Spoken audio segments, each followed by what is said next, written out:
Hola, descobridors. Ara veurem la torre de Baró. És una llarga història de castells i de més que us explicarem mentre veieu les imatges.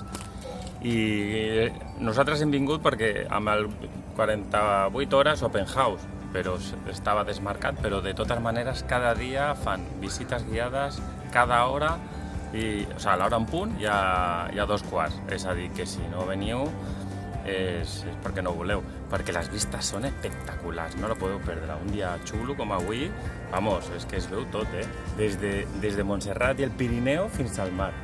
Jo crec que Mallorca i tot un bon dia. Construït en el cim de la Serra de Collserola a principis del segle XX. Es converteix en un dels símbols més emblemàtics de Nou Barris. El castell de Torre-Baró està situat al barri de Roquetes i de Torre Baró. El nom de Torre Baró prové en realitat d'una altra torre, que actualment ha desaparegut. Un mirador privilegiat. Domina el barri. Es va edificar com a projecte per crear un hotel que fos el centre d'una urbanització de la zona, però finalment el pla urbanístic no va funcionar i va acabar sent abandonat.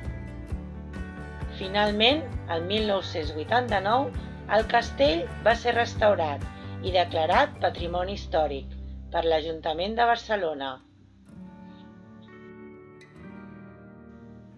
Com us hem dit, el castell de Torre Baró prové en realitat d'una altra torre, actualment desapareguda, que estava situada on es troba actualment l'estació de metro i que va ser residència del baró de Pinós fins l'any 1714, arran de la Guerra de Successió.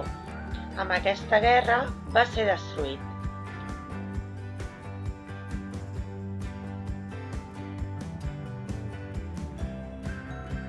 Actualment és un punt d'informació i educació ambiental del Parc de Collserola.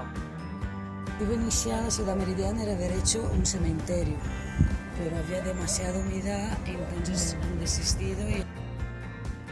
Entre altres activitats, s'ofereixen visites al castell, itineraris de descoberta de l'entorn i tallers educatius per tots els públics.